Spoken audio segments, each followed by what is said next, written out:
মন্দ অভ্যাস যখন ব্যাপক হবে, অর্থাৎ ব্যক্তি তার বিবির গোলামি করবে, মার অবাধ্যতা করবে, বাবারে দূরে সরাই দিবে, বন্ধুকে কাছে টেনে নিবে, আল্লাহ নবী সাল্লাল্লাহু আলাইহি সাল্লাম বলছেন ধারাবাহিক তখন তোমাদের উপরে আসমান থেকে আল্লাহ পাকের আযাব আসতে থাকবে।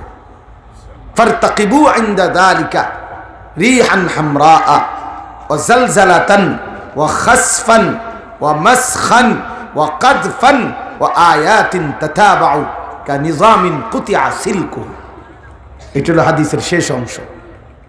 আল্লাহ নবী সাল্লাল্লাহু আলাইহি সাল্লাম বলেন এই নাফরমানি যখন বেড়ে যাবে তখন এক নম্বরে তোমাদের উপরে লাল আগুনের বাতাস বইবে, রিহান হামরা।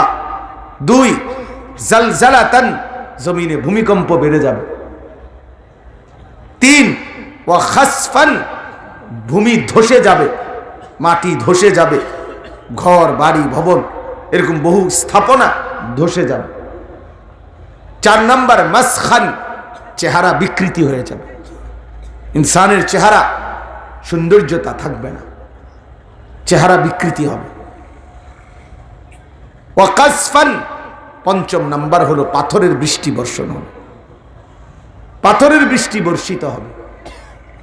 এবং আল্লাহ নবী সাল্লাল্লাহু আলাইহি সাল্লাম বলেন ওয়া আয়াতিন তাতাবাউ, এবং আরো পর্যায়ক্রমে বাই সিরিয়াল ধারাবাহিক তোমাদের উপরে আল্লাহর আযাব আসতে থাকবে। কেমন ধারাবাহিক, কেমন দ্রুত, কতটা জলদি পরপর আযাব আসবে তা আল্লাহ নবী সাল্লাল্লাহু আলাইহি সাল্লাম উদাহরণ দিয়ে বুঝাইছে।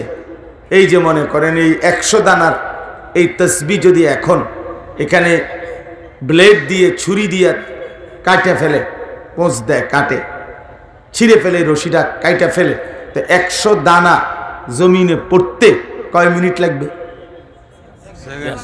বুঝছেন নি হিসাবটা? এবং পড়বে কিভাবে? একটা পড়ার 1 মিনিট পরে আরেকটা, ধারাবাহিক এক টানা পড়তে থাকবে। এই নবীজি এই কথাটাই বলছে, কার নিজামিন, যেমন মালা, কুতিয়া সিলকুহু, তার সুতা কাইটা ফেলছে। যেমন কোন মালা বুঝেন তো না, ফুলের মালা, এই মালা, এই তসবিহ, এটার যেন সুতা কেটে ফেলছে। সুতা যেমন কেটে দিলে ধারাবাহিক পড়তে থাকে, আল্লাহর আযাব তোমাদের উপরে একটার উপরে একটা, একটার উপরে একটা এভাবে আসতে থাকে।